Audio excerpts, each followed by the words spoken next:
Okay, तो चलो आज अपन स्टार्ट करते हैं। 2 लेक्चर अभी तक मैं ले चुका हूँ मेटल एंड नॉन मेटल्स का।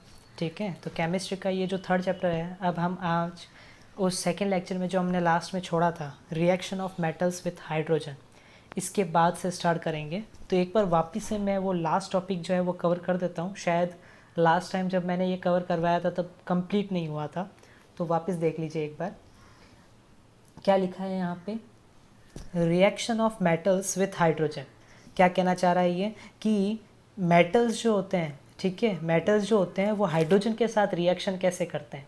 तो आपको मैं बता दूं, अभी तक आपने जाना होगा कि हाइड्रोजन इकलौता ऐसा नॉन मेटल है जो पॉजिटिव आयन होता है, लेकिन ये भी नेगेटिव आयन के रूप में पाया जा सकता है। यहाँ पे इसका प्रूफ देखने को मिल रहा है कि metals generally do not react with hydrogen because metals from compounds are losing electrons which are accepted by other elements, and hydrogen also forms compounds by losing electrons or by sharing of electrons. So normally a hydrogen atom does not accept the electrons given by a metal atom to form a compound, but a few very reactive metals जैसे sodium, potassium, calcium, magnesium can force the hydrogen atoms to accept electrons.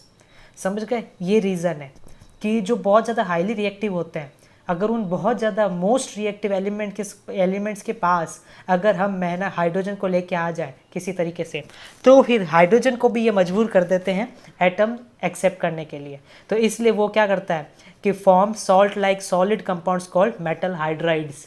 ये hydrides जो होते हैं ये क्या कैसे बनते हैं? जब H आके जुड़ता है। जैसे एग्जाम्पल इन्होंने दिया है, जब Na सोडियम जो कि हाईली रिएक्टिव होता है, फर्स्ट नंबर पे आता है हीटेड सोडियम में जब हाइड्रोजन पास करवाई जाती है तो क्या होता है? तो सोडियम हाइड्राइड बनता है। अब क्वेश्चन अराइज होता है कि यहाँ पे सोडियम पॉजिटिव है तो हाइड्रोजन यहाँ पे क्या होगा? ऑब्वियस है नेगेटिव होगा। ठीक है, तो ये बनता है सोडियम हाइड्राइड, जिसको आयोनिक हाइड्राइड है ये। ठीक है, तो यहाँ पे याद रखना ये आयोनिक हाइड्राइड वर्ड क्यों यूज़ किया, क्योंकि यहाँ पे ये दोनों आयन्स हैं। आगे हम पढ़ने वाले हैं 2 तरह की बॉन्डिंग होती है, कोवैलेंट बॉन्डिंग और एक आयोनिक बॉन्डिंग। आयोनिक बॉन्डिंग में हमेशा इलेक्ट्रॉन्स ट्रांसफ़र किए जाते हैं, या तो गेन करके या लूज़ करके, जबकि है ना कोवैलेंट बॉन्डिंग के अंदर हमेशा शेयरिंग की जाती है। ये हम आगे पूरा डिटेल में और एकदम परफेक्ट पढ़ेंगे। तो ये चीज़ थी हमारे। ठीक है, नेक्स्ट आगे क्या है? इसी तरीके से उन्होंने कैल्शियम का किया। कैल्शियम जो होता है उसके अंदर भी अगर हम हीटेड कैल्शियम के अंदर है ना हाइड्रोजन गैस है ना पास करवाते हैं तो CaH2 बनता है, जो कि कैल्शियम हाइड्राइड होता है, वो भी एक आयोनिक हाइड्राइड होता है। देखो यहाँ पे लिखा हुआ है Na+H- Ca2+2H-। ठीक है, इसी तरीके से है ना कह रहे KH भी होता है। ठीक है, MgH2 भी होता है। तो ये बहुत सारे बनते हैं इस तरीके से। फिर अब आते हैं, तो हमने मेटल्स के सारी है ना कह रहे केमिकल रिएक्शंस जो थी वो पढ़ ली थी। अब बारी आती है नॉन मेटल्स की केमिकल प्रॉपर्टीज़। तो फटाफट अपन रीड करेंगे, इसको अच्छे से समझेंगे। और मैं जहाँ मेरे को लगेगा कि एनिमेशन डालना चाहिए, मैं अपने वीडियो को एडिट करके डालता हूँ यूट्यूब पे, इसलिए उसमें एनिमेशन भी डाल दूंगा, इसलिए आप चिंता ना करें। अब reaction of non metals with oxygen. Non metals react with oxygen to form acidic oxides और न्यूट्रल एसिड्स। जैसे कि मैंने आपको पहले ही बोला था, मेटल्स जब भी ऑक्साइड बनाते हैं तो वो बेसिक नेचर के होते हैं, और नॉन मेटल जब भी ऑक्साइड बनाते हैं तो वो एसिडिक नेचर के होते हैं। ये याद रखना। ठीक है, और एम्फोटेरिक ऑक्साइड कौन से थे? Al2O3 और ZnO। ये Zn और Al के ऑक्साइड जो होते हैं ये ऐसे होते हैं जो बेसिक और एसिडिक दोनों रूप में काम आते हैं, इसलिए उनको एम्फोटेरिक बोलते हैं। तो ये सारी मैंने आगे बता दी है प्रीवियस में। चलो अब क्या है? The acidic oxides of non metals turn blue litmus solution to red. Obvious है एसिडिक होता है तो इसलिए ब्लू को क्या कर देगा? रेड में। हियर आर सम एग्जांपल, जैसे कार्बन है। कार्बन है ना नॉन मेटल होता है, अगर हम उसको बर्न करें एयर की प्रेजेंस में तो उसमें से क्या रिलीज होगी? CO2 गैस रिलीज होगी, ऑब्वियस है, और वो क्या होता है? एसिडिक ऑक्साइड होता है। इसी तरीके से एक CO2 है, कार्बन डाइऑक्साइड है। अभी इसको अगर हम वाटर के साथ डिजोल्व करें तो ये क्या बनाता है? H2CO3 carbonic acid. ठीक है, और इसी तरीके से सल्फर है।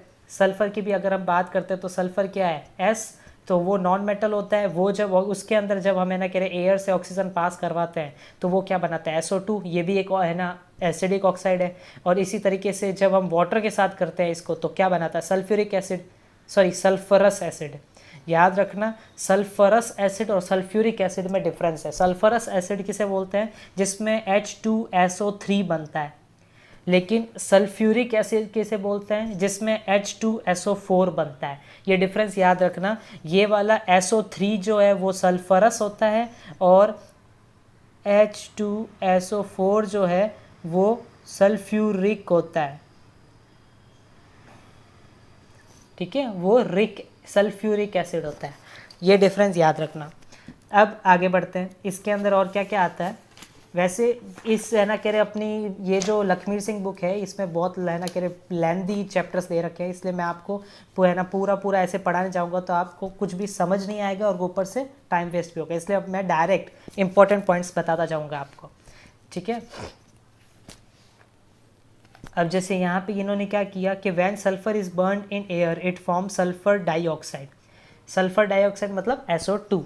ठीक है, ये बता रहा है ना कि सल्फर जब है ना बर्न किया जाता है तो वो किस तरीके से काम करता है। तो देखो कंबशन स्पून है ये, ठीक है, जो कि है ना क्या करता है, बर्निंग सल्फर, लिड लगा दे ऊपर तो अंदर क्या होता है, सल्फ्यूरिक डाइऑक्साइड जो है वो इकट्ठी हो जाती है ना, बन के वहाँ पे इकट्ठी हो जाती है। ये देखो कुछ एग्जाम्पल यहाँ पे फोटो के रूप में भी है।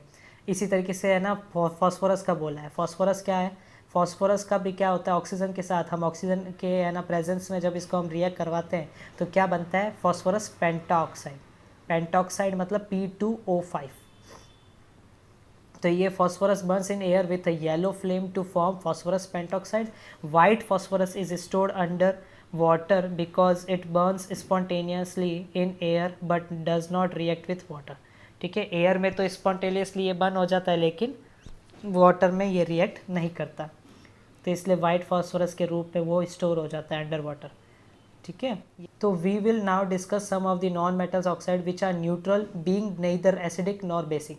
लेकिन कुछ ऐसे भी है ना कह रहे ऑक्साइड होते हैं, नॉन मेटल के ऑक्साइड्स होते हैं जो क्या होते हैं, जो न्यूट्रल होते हैं, ना तो एसिडिक होते हैं ना बेसिक होते हैं। अब वो कौन से हैं, जिसमें सबसे पहला एग्जांपल तो सभी को पता है, वाटर। हाइड्रोजन गैस, ठीक है, और ऑक्सीजन गैस जब कंबाइन होती है तो वो H2O बनाती है, और H2O तुम्हें भी पता है न्यूट्रल होता है। ठीक है, इसी तरीके से C है, कार्बन जो है ना, इसको जब हम ऑक्सीजन में इनसफिशिएंट ऑक्सीजन मतलब कि बहुत माइन्यूट सी, सफिशिएंट नहीं है, बहुत लो अमाउंट में जब एयर प्रोवाइड की जाती है तो वो CO2 नहीं बना के CO बनाता है, कार्बन मोनोऑक्साइड। ये भी एक तरह का क्या है, न्यूट्रल ऑक्साइड है। ठीक है, फिर आता है वाटर के साथ। तो एक्चुअली नॉन मेटल जो है वो वाटर के साथ रिएक्ट नहीं करते हैं, ना वो स्टीम के साथ करते हैं। ठीक है, do not react with water to evolve hydrogen gas. ठीक है, ये याद रखना। Reaction of non metals with dilute acid, तो याद रखना non metal do not react with dilute acid, उनको रिएक्ट करने के लिए डाइल्यूट एसिड जो है वो सफिशिएंट नहीं होता है। If non metals like carbon, sulphur, phosphorus are put into a test tube containing dilute sulfuric acid और dilute hydrochloric acid, हाइड्रोक्लोरिक मतलब HCl, सल्फ्यूरिक मतलब H2SO4, then no hydrogen gas is evolve. मतलब कोई reaction ही नहीं होगी तो फिर हाइड्रोजन गैस कैसे रिलीज होगी। Reaction of non metals with salt solution, अब सॉल्ट सॉल्यूशन बोले तो मतलब NaBr, ये एक सॉल्ट है। मेटल और नॉन मेटल का कॉम्बिनेशन क्या बनाता है, सॉल्ट बनाता है। तो अगर इसके साथ हम यह ना कह रहे नॉन मेटल की गैस को रिलीज़ करवाएं तो क्या होगा, तो नोट करो हमें क्या मिलता है, एक और नया सॉल्ट मिलता है। A more reactive non metal displaces a less reactive non metal from its salt solution. ठीक है, तो इस तरीके से होता है ये काम। ये देखो एक है ना नॉन मेटल गैस जो है उसने रिएक्शन की और उसने है ना कह रहे रिएक्टिव मतलब उस है ना एक नॉन मेटल को हटा के दूसरे को जोड़ दिया, जैसे क्लोरीन गैस वहाँ जाके जुड़ गया और Br अलग हो गया। ठीक है, अब ये एक रिएक्शन तो क्लोरीन के ऊपर देख ही ली, यही सेम ऐसी कुछ रिएक्शंस नीचे बताइए कि जब हाइड्रोजन गैस के साथ किसी नॉन मेटल का क्लोरीन के साथ रिएक्शन, ये तो नॉर्मल सी चीज़ें चल रही है अभी, ये सभी को पता है कि हाइड्रोजन का क्लोरीन के साथ करेंगे तो HCl बनेगा। ठीक है, इसी तरीके से है ना फॉस्फोरस का क्लोरीन के साथ करेंगे तो फॉस्फोरस ट्राइक्लोराइड बनेगा। इसी तरीके से रिएक्शन होती रहती है। ठीक है, और फॉस्फोरस से एक और ख़ास बात है कि जिस तरीके से PCl3 बनता है वैसे कभी कभी है ना कि फॉस्फोरस पेंटाक्लोराइड भी बनाता है, जो कि है ना इस रिएक्शन में भी पॉसिबल है। ठीक है, कई बार कुछ रिएक्शन हाई क्लासेस में अगर तुम साइंस लेते हो तुम पढ़ोगे कुछ रिएक्शन ऐसी होती है जिसके अंदर केवल एक आउटपुट नहीं निकलता है, एक प्रोडक्ट नहीं निकलता है, कुछ और प्रोडक्ट भी निकलते हैं जो कि अलग अलग परसेंटेज में होते हैं। इसी तरीके से कहना कार्बन के साथ क्लोरीन रिएक्ट करता है तो वो क्या बनाता है, कार्बन टेट्राक्लोराइड बनाता है, CCl4। ठीक है, तो ये कोवैलेंट बॉन्ड बन रहे हैं। ये जितने भी बने अभी मैंने जो बताए हैं ये सब कोवैलेंट बॉन्ड थे क्योंकि यहाँ पे शेयरिंग हो रही थी। ठीक है, फिर नॉन मेटल का हाइड्रोजन के साथ रिएक्शन, तो कुछ रिएक्शन तो हमने हाइड्रोजन के साथ देख ही ली, ये बस थोड़ा बार बार रिपीट कर रहे हैं। जैसे एक hydrogen sulphide is a poisonous gas with an order of rotten x. Note करो, आपकी लेबोरेटरी के अंदर आप जाओगे ना तो उसके अंदर एक सबसे कोने में एक बड़ी सी है ना कह रहे ऐसे आपको वो सिस्टम दिखेगा जिसके अंदर क्या होता है, H2S गैस होती है बहुत, उसको है ना कह रहे मास्क लगा के उसको यूज़ किया जाता है क्योंकि उसमें बहुत ज़्यादा बदबू आती है। ठीक है, तो H2 और सल्फर मिल के क्या बनाता है, H2S, कोवैलेंट हाइड्राइड। इसी तरीके से नाइट्रोजन और हाइड्रोजन मिलके अमोनिया बनाते हैं, ये याद रखना। अमोनिया यूज़फुल है, बहुत जगह देखा होगा आपने, इसका यूज़ है ना कह रहे ये आपके मैन्योर के अंदर भी यूज़ होता है। ठीक है, फिर उसके बाद ये सब होने के बाद आपका नॉर्मली बस है ना कह रहे इन्होंने मेटल और नॉन मेटल के बीच में डिफरेंस बताया, फिजिकल, ठीक है, और केमिकल डिफरेंसेस को इन्होंने लिखा है जिसमें आप ये सब कुछ देख ही चुके हैं। मैं आपके सामने थोड़ी देर के लिए रख लेता हूँ ताकि आप ये इसको अच्छे से पॉज करके कभी भी रीड कर सकते हो। ठीक है,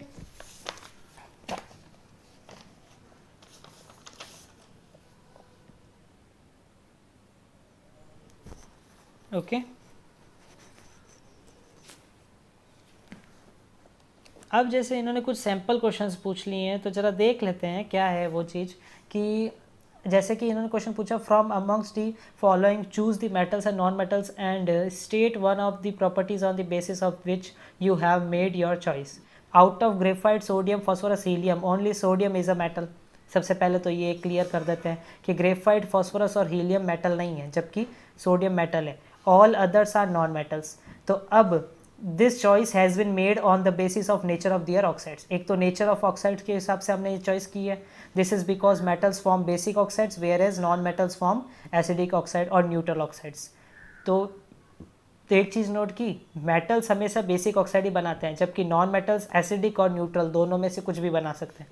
ग्रेफाइट एक्चुअली कार्बन का एलिमेंट होता है, कार्बन एलिमेंट होता है, और ग्रेफाइट जो है वो carbon usually forms an acidic oxide, carbon dioxide, इसलिए नॉन मेटल है। सोडियम जो है वो बेसिक ऑक्साइड बनाता है इसलिए वो मेटल है, और फॉस्फोरस पेंटा ऑक्साइड बनाता है इसलिए वो नॉन मेटल है। हीलियम जो है वो तो ऑलरेडी एक गैस होती है और वो क्या है, नॉन मेटल है, और इनर्ट गैस होने के साथ साथ ये कोई भी ऑक्साइड नहीं बनाती है। ये एक्चुअली हीलियम में है, नियॉन है, ये सारी क्या है, ये सारी इनर्ट गैसेस है, नोबल गैसेस है, ये कभी भी रिएक्ट नहीं करती क्योंकि ये ऑलवेज स्टेबल रहती है।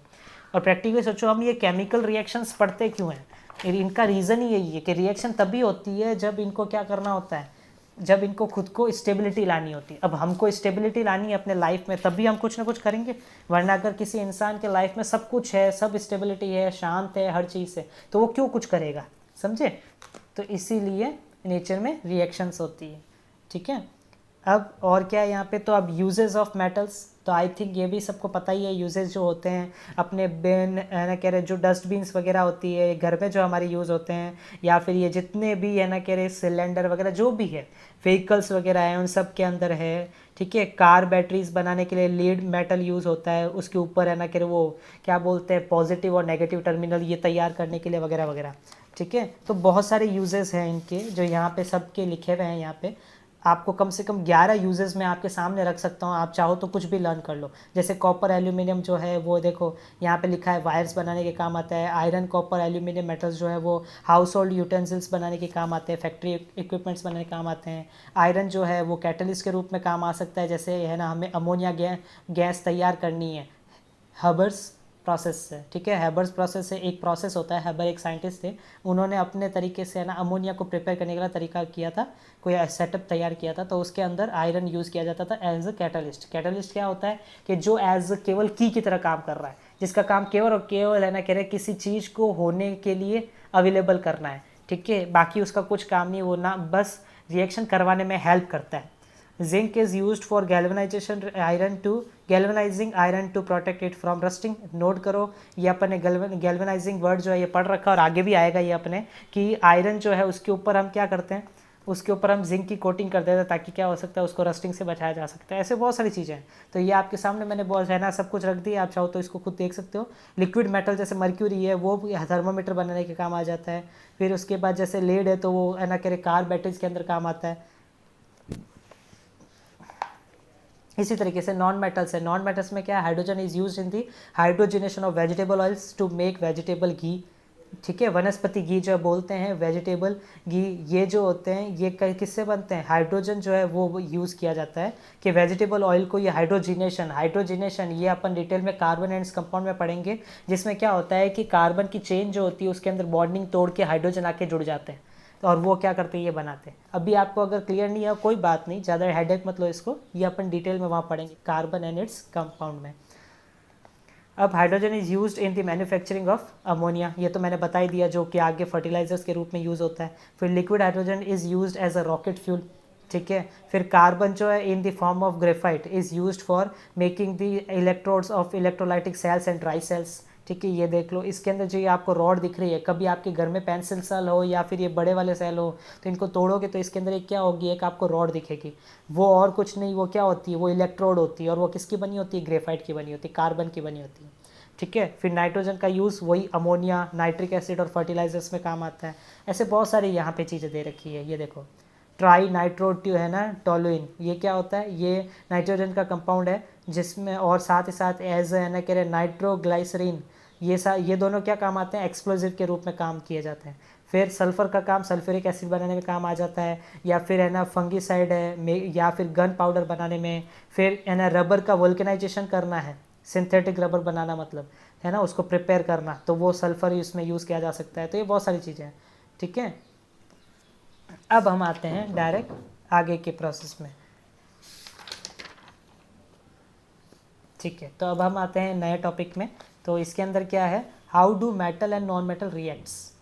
अब इसको मैं, वैसे तो बड़ा इजी है, ये 8th क्लास से आप पढ़ते आ रहे हो कि रिएक्शन होती कैसे, ये मतलब क्या रीज़न है और किस तरीके से ये वर्क करते हैं। तो आपको उसके लिए नॉलेज होनी चाहिए इस चीज़ की कि सबसे पहले तो ये है ना सारे के सारे जो होते हैं इनर्ट गैस, इनकी इनर्टनेस का है ना रीज़न क्या है, रीज़न यही है कि हमने, आपको पता हो तो अपन ने क्या क्या पढ़ा था कि helium, neon, argon, krypton, xenon, radon, ये सारे के सारे क्या हैं, ये सारे के सारे है ना नोबल गैसेस होते हैं और इनका इलेक्ट्रॉनिक कॉन्फिगरेशन आप देख सकते हो 2, 10, 18, 36, 54, 86। तो ये KLMNOP इस तरीके से ये सब में फिल किए जाते हैं। तो नोट करो, फर्स्ट है ना हीलियम की बात करें तो 2, तो मतलब K के अंदर 2 की जरूरत थी और 2 आए हैं, तो ये फुलफिल हो चुका है। ये ना नियॉन की बात करें तो 10 होता है तो 2 और 8, L के अंदर 8 की जरूरत होती है, उससे ज़्यादा नहीं चाहिए होता, तो देखो वो भी फुलफिल हुआ है। तो इस तरीके से सब में अगर हम फुलफिल करें तो ये कंप्लीटली, ये सारे जो 6 के 6 एलिमेंट ये कंप्लीटली फुलफिल रहते हैं। आउटर मोस्ट है ना शेल के अंदर जितने इलेक्ट्रॉन होने चाहिए वो सब इनमें है, इसलिए ये इनर्टनेस शो करते हैं ये, क्योंकि देखो यहाँ पे लिखा हुआ भी है, दे आर है ना कह रहे because they are unreactive and do not react with other elements to form compounds. In other words inert gases do not form chemical bonds. ठीक है, और the noble gases are chemically unreactive, we must conclude that the electron arrangements in their atoms are very stable which do not allow the outer most electrons to take part in chemical reaction. ठीक है, इसलिए ये एकदम stable होते हैं। और indirectly इसको अंदर आप बोल सकते हो कि इनका ऑक्टेट जो है वो फुलफिल रहता है हमेशा 8 इलेक्ट्रॉन्स का। ऑक्टेट रूल याद होगा आपको, 9th क्लास में आपने पढ़ा होगा। ऑक्टेट रूल क्या कहता था कि आउटर मोस्ट के अंदर 8 इलेक्ट्रॉन कंप्लीट होने चाहिए। ठीक है, या फिर है ना मतलब 8 इलेक्ट्रॉन की फुलफिलिंग होनी चाहिए, तो देखो सब में है ये।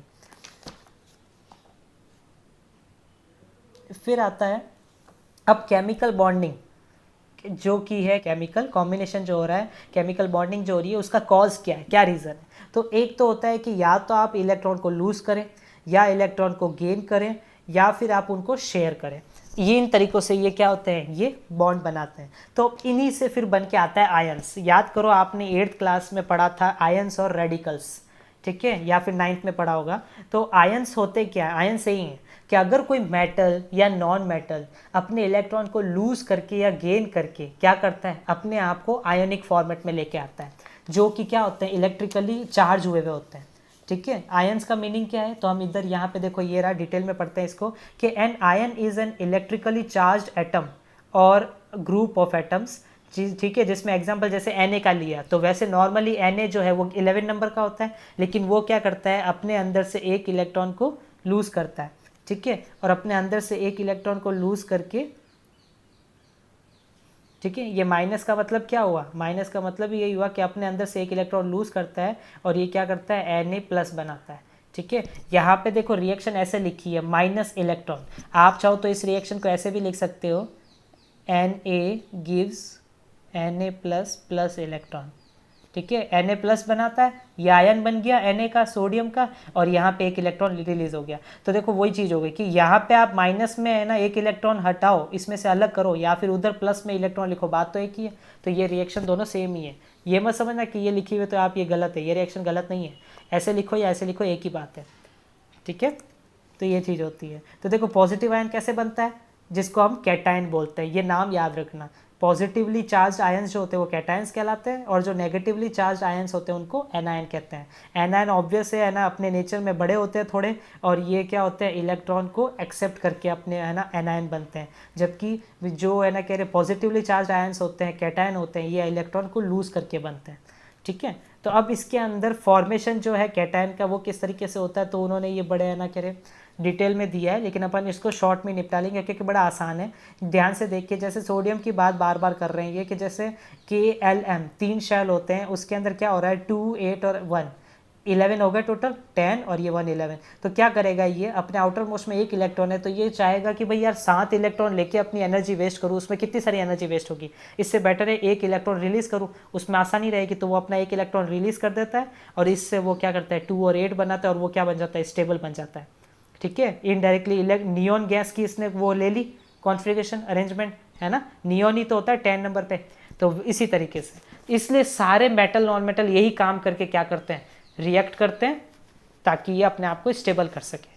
लेकिन फिर जैसे ही पता चलता है कि कुछ ऐसे भी मेटल नॉन मेटल होते हैं, नॉन मेटल्स होते हैं जो है ना ये क्या बोलते हैं आयोनिक फॉर्मेट के अंदर है ना बॉन्डिंग नहीं कर पाते, तो फिर वो क्या करते हैं शेयरिंग करते हैं कि भाई हम दे तो नहीं सकते तो क्या करें। अब जैसे कार्बन है, तो कार्बन वो इलेक्ट्रॉन को बहुत रेयरली रिलीज करता है, वो क्या करता है अब ज़्यादा बेटर मानता है कि मैं रिलीज करूँ, इससे बेटर है क्या है शेयर कर लूँ, शेयरिंग से वो ज़्यादा अच्छा कर सकता है, ठीक है। तो वही चीज़ यहाँ पे है। फिर तो देखो अब इसका डायग्राम कैसे बनता है, तो ये रहा, आप ऐसे भी लिख सकते हो और आप ऐसे डायग्राम बना के भी यहाँ पे एक्सप्लेन कर सकते हो, ठीक है। नेक्स्ट देखते हैं, इसका सबसे बड़ा एग्जांपल आप ले सकते हो, आपके है ना मोबाइल के अंदर लिथियम आयन बैटरी होती है, ठीक है, लिथियम आयन बैटरी आपने सबने नाम सुना होगा, ठीक है। तो इसके अंदर यही क्राइटेरिया होता है, इसके अंदर क्या होता है लिथियम आयन होता है जो बनता है, और वो आयन ही क्या करता है अपने मोबाइल को चार्ज करता है, ठीक है। The formation of a lithium ion is also similar to the formation of sodium ion and potassium ion. Potassium ion जो है वो भी कैसे है, यही है, ठीक है। ये देखो आपके ऊपर ही दे रखा है 288, जबकि इसके अंदर एक और था, ठीक है, ये देखो ये रहा। पोटेशियम का क्या होता है 19 होता है, तो इस हिसाब से 2881, क्योंकि ये हो गया 18 और ये 1। अब ये क्या करता है पोटेशियम एक इलेक्ट्रॉन रिलीज करता है और 288 का उससे है ना बनाता है कॉम्बिनेशन, ठीक है। तो एक इलेक्ट्रॉन रिलीज करके ये क्या करता है K प्लस बनाता है। तो उसी तरीके से लिथियम भी वर्क करता है, लिथियम क्या होता है 2,1, तो ये एक इलेक्ट्रॉन रिलीज करके 2 बनाता है, और ये है ना कह रहे एक इलेक्ट्रॉन रिलीज करता है, तो इससे क्या बनता है लिथियम आयन बनता है प्लस का, ठीक है। तो इसी तरीके से ये आयन्स बनाते हैं। अब जैसे और कहते हैं ना कि सारे जरूर नहीं एक ही इलेक्ट्रॉन रिलीज करें, रिक्वायरमेंट के हिसाब से भी काम करते हैं। जैसे एग्जांपल मैग्नीशियम, ठीक है, मैग्नीशियम को ले लो, कैल्शियम ले लो, ये सारे क्या हैं, कॉपर ले लो, ये सब क्या करते हैं Zn है, ये सब क्या करते हैं 2 इलेक्ट्रॉन रिलीज करते हैं, क्योंकि इनके आउटर मोस्ट में 2 इलेक्ट्रॉन होते हैं, ठीक है। तो ये 2 इलेक्ट्रॉन रिलीज करके इजीली काम करते हैं। जैसे एल्यूमिनियम है, ये क्या करते हैं, ये 3 इलेक्ट्रॉन रिलीज करते हैं। तो इस तरीके से जैसी रिक्वायरमेंट होती है वैसा काम होता है, ठीक है। अब इलेक्ट्रॉन डॉट रिप्रेजेंटेशन, इसको समझना जरूरी है, क्योंकि यही आपको आगे शो करेगा। ये जितने भी मेटल मैंने बताए, तो मेटल के अंदर सारे पॉजिटिव आयन बनाते हैं, तो याद रखना मेटल सारे पॉजिटिव आयन बनाते हैं, तो उनके है ना स्ट्रक्चर कैसे बनता है। तो देखो ये एग्जांपल कुछ दिए हैं, आप इनको अच्छे से समझो तो आपको क्लियर होगा। यहाँ देखो इलेक्ट्रॉन डॉट स्ट्रक्चर, सोडियम का क्या बना Na लिख के उन्होंने एक डॉट बनाया है, क्योंकि उसने एक इलेक्ट्रॉन क्या किया रिलीज किया। यहाँ पे मैग्नीशियम ने 2 इलेक्ट्रॉन रिलीज किया, आउटर मोस्ट में जो जितने इलेक्ट्रॉन होते हैं वो यहाँ पे शो करने होते हैं, सारे इलेक्ट्रॉन नहीं दिखाने होते। देखो ऐसे तो आप देखो कैल्शियम में 2882 है, लेकिन सारे नहीं दिखाए हैं, उन्होंने आउटर मोस्ट में कितने हैं उन्हीं को शो किया है, ठीक है। तो ये चीज़ होती है। ओके, सोडियम के भी डॉट, Mg पे 2 डॉट, एल्यूमिनियम पे 3 डॉट, K पे 1, कैल्शियम पे 2। ठीक है, तो यही सारी चीज़ें क्या बता रहे हैं, देखो आयोनिक फॉर्मेट कि आयोनिक में 1 डॉट है, मतलब ये 1 इलेक्ट्रॉन रिलीज करने वाला है, तो इसलिए Na प्लस बन गया। Mg 2 इलेक्ट्रॉन रिलीज करने वाला है, ये रिलीज करने से पहले का है। ठीक है, ये मैं आगे बताऊंगा कि ये क्यों मैं बता रहा हूँ, क्योंकि आपको एग्जाम में 1 मार्क में 2 मार्क में पूछ लेते हैं कि NaCl का इलेक्ट्रॉन डॉट स्ट्रक्चर बनाओ, उसकी रिएक्शन लिखो विथ इलेक्ट्रॉन डॉट स्ट्रक्चर। ठीक है, तो वहाँ पे आपको यही करना पड़ेगा कि मेटल आयन का और नॉन मेटल आयन का दोनों का इलेक्ट्रॉन डॉट स्ट्रक्चर बना के फिर उसको रिएक्ट करवाना होगा। मैं बताऊंगा अभी आगे कैसे करते हैं उसको। ठीक है, फिर उसी तरीके से नेगेटिव आयन बनाना, तो इसमें ऑब्वियस है, उसमें हम रिलीज करते थे इलेक्ट्रॉन को, निकालते थे, यहाँ पे इलेक्ट्रॉन आएगा। अब क्वेश्चन आइज होता है कहाँ से आता है यहाँ इलेक्ट्रॉन, तो ऑब्वियस है मेटल और नॉन मेटल कंबाइन होते हैं, तो नॉन मेटल क्या करता है, इलेक्ट्रॉन रिलीज करता है, तो वही इलेक्ट्रॉन नॉन मेटल एक्सेप्ट कर लेता है, तभी तो दोनों के बीच में बॉन्डिंग होती है। ठीक है, तो वो जो एक इलेक्ट्रॉन, जैसे एग्जांपल है सोडियम, सोडियम ने 1 इलेक्ट्रॉन रिलीज किया था, तो देखो वही इलेक्ट्रॉन आके Cl को मिल गया। ठीक है, Cl क्यों एक्सेप्ट कर रहा है, क्योंकि उसके आउटर मोस्ट में 7 इलेक्ट्रॉन है, और ऑक्टेट रूल क्या कहता है, ऑक्टेट रूल कहता है कि भाई टोटल आउटर मोस्ट में 8 इलेक्ट्रॉन होने चाहिए स्टेबल होने के लिए। तो अब ये पागल थोड़ी है जो 7 इलेक्ट्रॉन को रिलीज करेगा, इससे बेटर है 1 इलेक्ट्रॉन को एक्सेप्ट कर ले, तो कम एनर्जी वेस्ट होगी। तो इसलिए जैसे ही वो एक्सेप्ट करता है तो स्ट्रक्चर क्या बन जाता है, 288। और ये किसका स्टेबल है ना, क्या स्ट्रक्चर होता है, आर्गन गैस का। ठीक है, तो इस तरीके से ये अपने आप को नोबल बनाने के लिए, अपने आप को स्टेबल करने के लिए इलेक्ट्रॉन को एक्सेप्ट और रिलीज करते हैं। तो इसी तरीके से मैंने क्लोरीन का भी स्ट्रक्चर आपके सामने ये देखो रख रहा हूँ।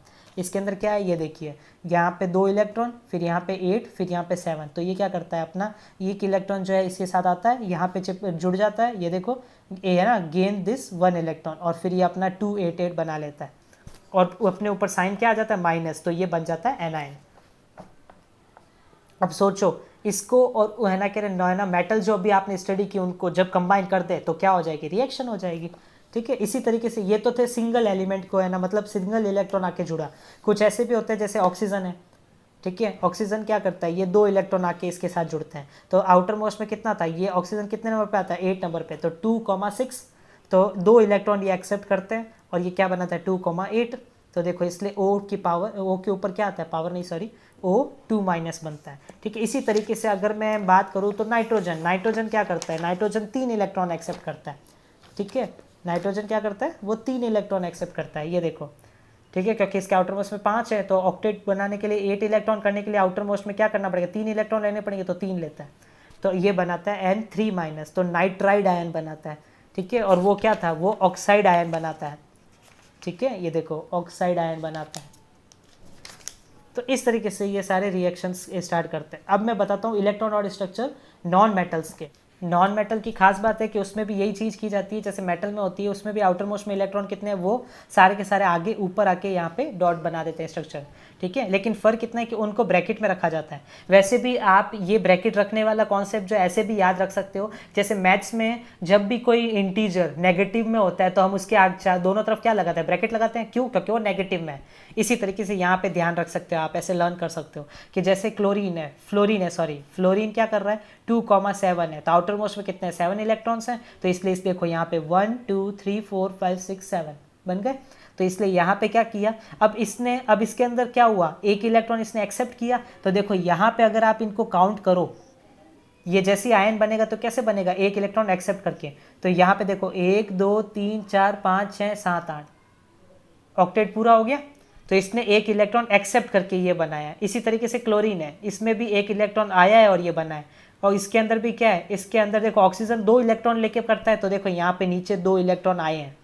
ठीक है, तो इसने एक्सेप्ट करके अपने आप का आयन बनाया 2 माइनस। इसी तरीके से सल्फर क्या करता है, सल्फर भी 2 इलेक्ट्रॉन लेके करता है। यहाँ पे नाइट्रोजन 3 इलेक्ट्रॉन लेके करता है, तो नोट करो यहाँ पे एक ही डॉट है, तो एक यहाँ पे और आया और बाकी 2 नीचे आए, तो ऐसे करके इलेक्ट्रॉन जितने आएंगे उतने यहाँ पे डॉट बना देगा, और ये फुलफिल करके अपने आप को क्या कर देता है, ऑक्टेट पूरा शो कर देता है। ठीक है, और ये आयंस बनाता है जिसको बोलते हैं एन आयन। ओके, मैं दोनों को कंबाइन करके तुम्हें बताता हूँ कि अब इसकी रिएक्शन को लिखेंगे कैसे। तो डायरेक्टली मैं यहाँ पे आता हूँ, और ठीक है याद रखना उसे कहते हैं आयनिक बॉन्डिंग। तो कैसे किया, तो Na डॉट, ठीक है, तो अब ये डॉट था, अब यहाँ पे क्या हुआ, यही डॉट जो है वो रिलीज होगा, एक इलेक्ट्रॉन इसका अलग हुआ, तो देखो Na प्लस बना, सोडियम आयन बना, और यही जो है ये एक इलेक्ट्रॉन क्या हो गया, अलग हो गया, और वही एक इलेक्ट्रॉन जाके कहाँ मिला, क्लोरीन के साथ, और क्लोरीन फुलफिल हो गया। यहाँ पे ये भी फुलफिल हो गया 2,8, ये भी फुलफिल हो गया 2,8,8, तो ये बना Na+, ये बना Cl-।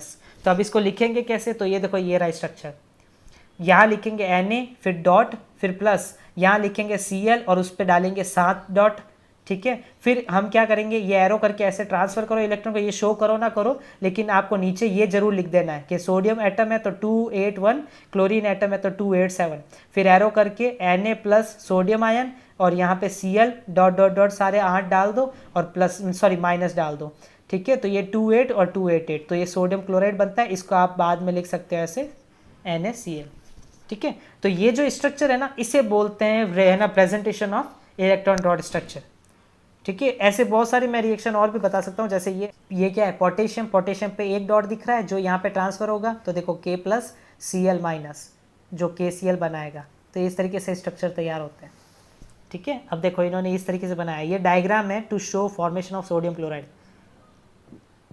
तो अगर कोई बोले कि आपको डायग्राम बनाना है, ठीक है, शेल्स का, तो आप ऐसे कर सकते हैं। वैसे ये कोई जो है ना डिफरेंस नहीं है, आपको अगर ये लर्न है तो आप वो भी बना ही सकते हैं, ठीक है।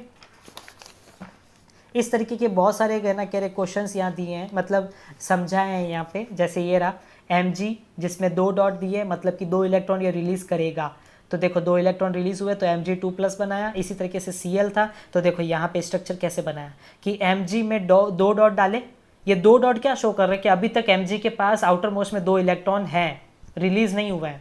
तो जब रिलीज हो जाएंगे, एक इलेक्ट्रॉन इस पे जाएगा, इस क्लोरीन पे, एक इसको जाएगा, तो वो बन जाएगा Mg2+, ठीक है। और इसी तरीके से Cl दोनों फुलफिल हो जाएंगे तो उनके ऊपर आ जाएगा माइनस माइनस, तो इसलिए 2 है ना क्लोरीन यूज़ किया जाता है। 2 क्यों लेते हैं, क्योंकि Mg को 2 ना उससे 2 इलेक्ट्रॉन रिलीज किए हैं, तो 2 इलेक्ट्रॉन किया तो 2 क्लोरीन एक्सेप्ट करेंगे, एक क्लोरीन तो एक ही इलेक्ट्रॉन लेता है, तो इसलिए बना Mg2+ 2Cl-, तो इनडायरेक्टली इसको लिखेंगे MgCl2, ठीक है।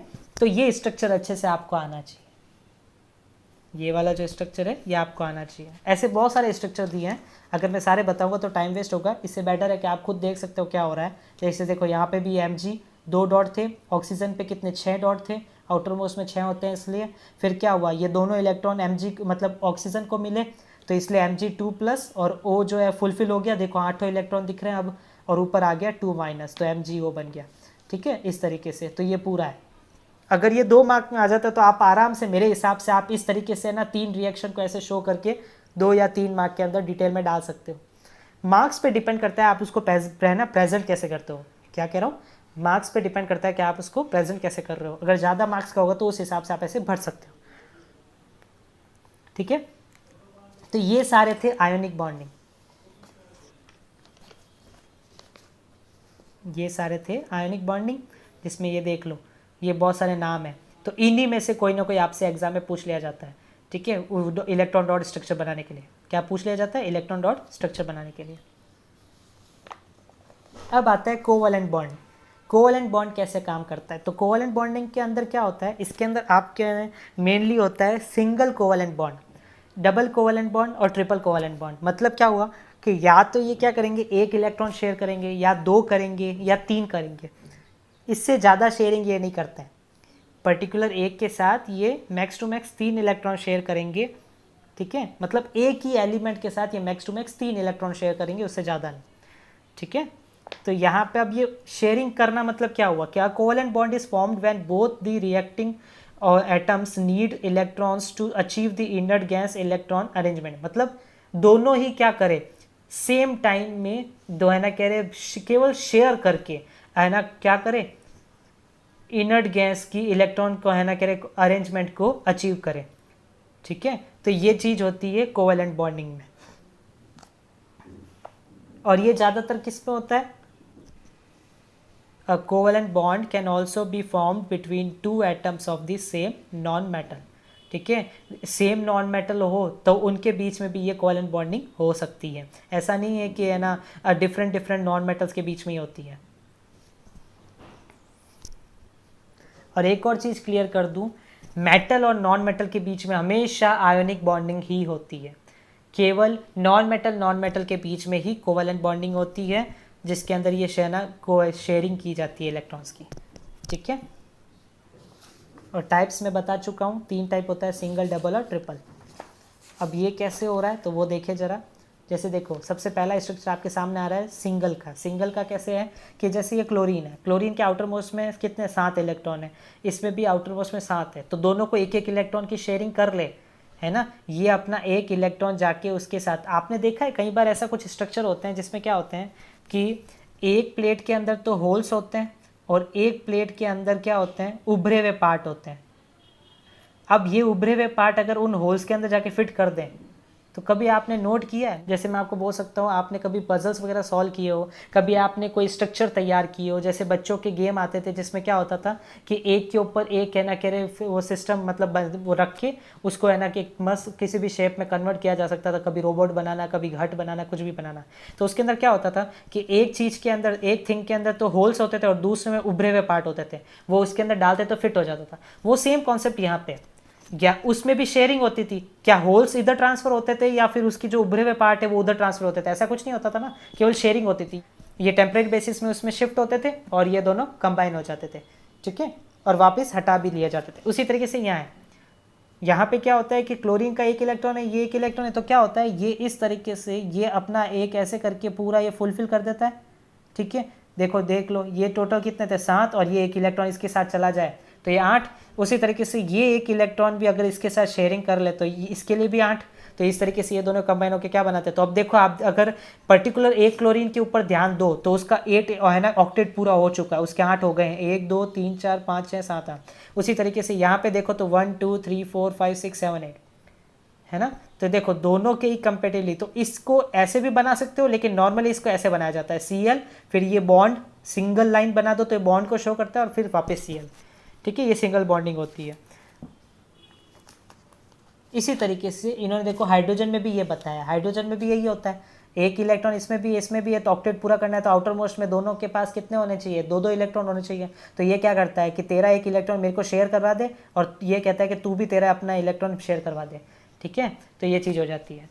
मतलब इनडायरेक्टली ये हो गया कि 2 बंदे बैठे हैं, दोनों की प्लेट में कुछ ना कुछ रखा हुआ है, लेकिन क्या कह रहे हैं कि ऐसे करो, थोड़ा है ना कह रहे खाना इसमें डाल दो और थोड़ा उसमें डाल दो, क्योंकि मैं ना कह रहे मटेरियल ज़्यादा है लेकिन हमारे पास प्लेट छोटी है, 2 ही है, ठीक है, तो इधर उधर डाल दो, हम शेयर कर लेंगे।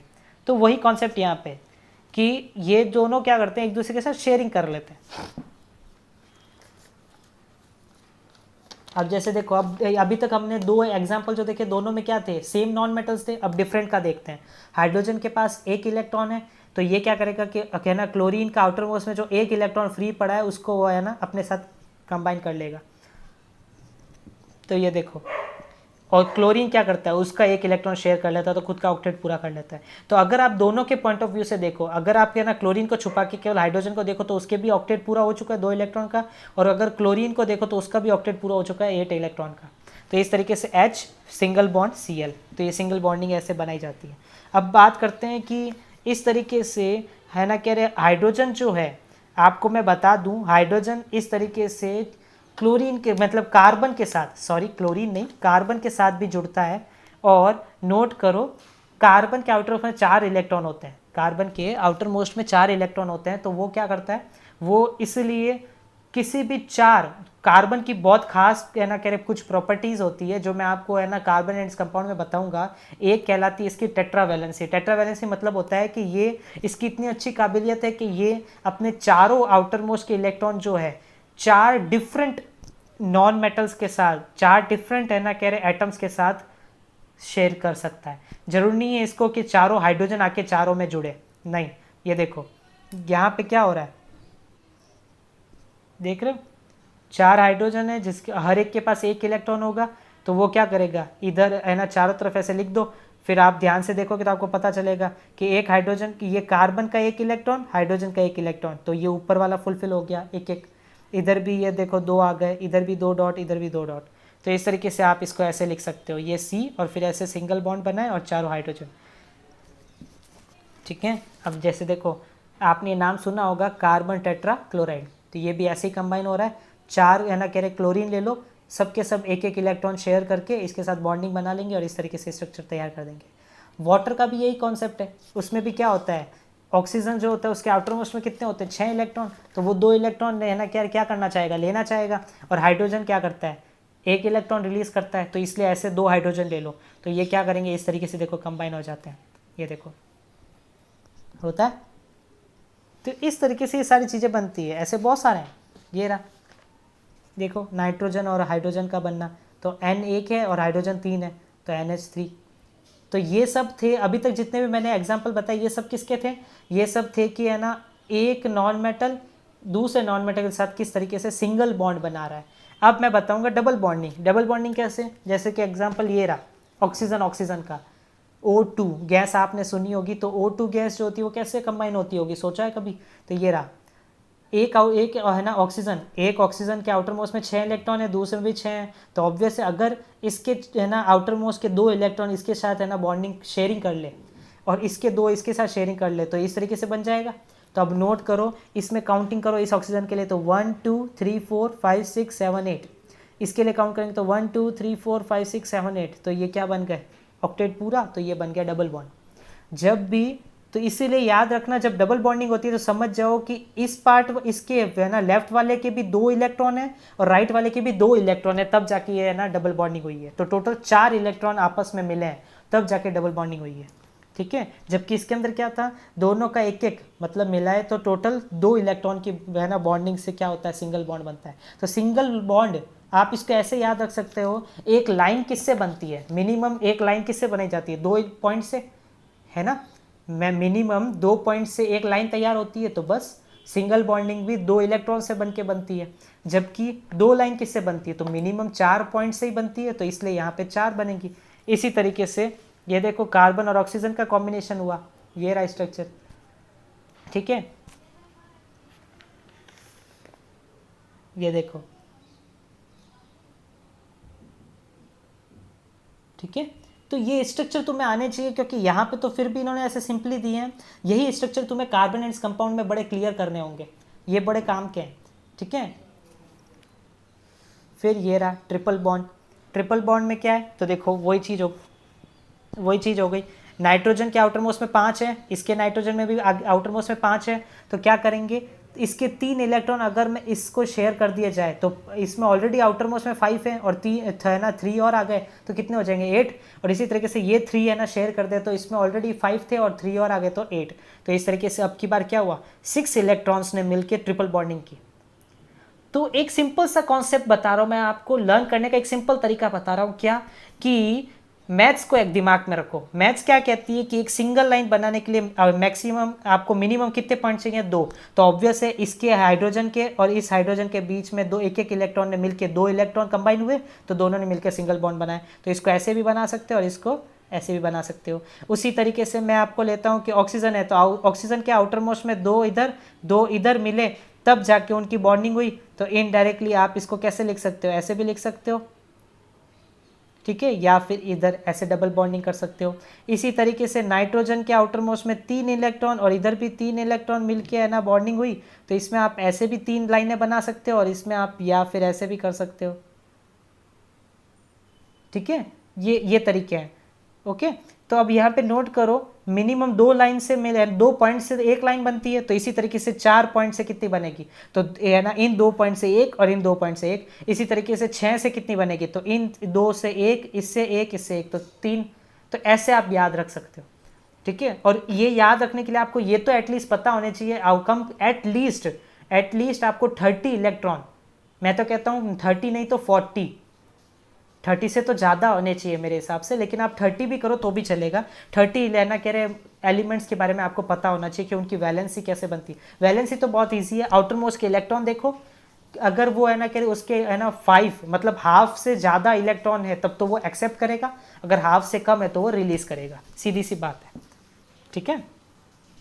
वैसे एक्सेप्शंस आर ऑलवेज देयर, लेकिन आपको मैं बेसिक बता रहा हूँ, नॉर्मल चीज़ बता रहा हूँ, ठीक है। तो इसी तरीके से देख लो, ये ऐसे कंबाइन होते हैं सबके सब, ठीक है। ये glucose, urea, cane sugar, carbon tetrachloride, carbon dioxide, hydrogen sulphide gas, hydrogen chloride gas, alcohol, ammonia, water, ethyne, ethene, ethane, methane. ये जो इथेन मीथेन वर्ड आ रहे हैं, ये सारे अपन आगे पढ़ेंगे कार्बन एंड कंपाउंड में, ठीक है। ओके, तो आज हम यहीं पे इनको कंप्लीट करते हैं, ठीक है, यहाँ पे एंड करते हैं हम इसको।